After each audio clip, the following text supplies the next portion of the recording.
žijeme v velmi důležitou dobu a proto je potřeba kontrolovat informace, studovat, zaměřit pozornost tam, kam je potřeba, protože společnost si rozděluje a někým způsobem směruje.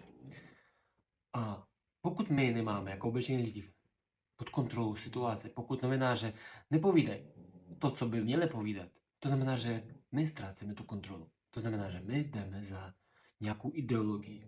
A v dnešní čas velmi aktivně propagují svoji ideologii antikultní organizace. Pomluvají různý krásné projekty, jako Tvořivá společnost, Alatra a různý organizace mimo tyto krásné dva projekty.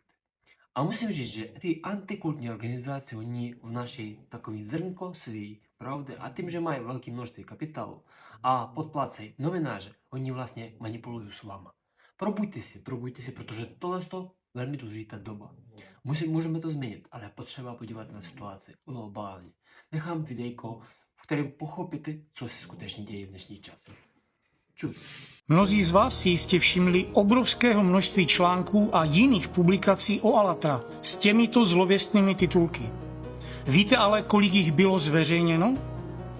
Jen za první 2 týdny jich v informačním prostoru 2 zemí, České republiky a Slovenska, vyšlo 250. A za 3 týdny už 400. Nepřijde vám to divné? 400 jednostranných publikací, identických, jako by je někdo okopíroval nebo si je objednal.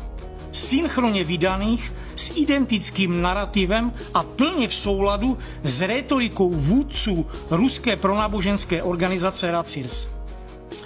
Dnes chci vysvětlit důvod, proč bylo během 3 týdnů vydáno 400 očerňujících publikací a proč je Alatra pod takovým útokem.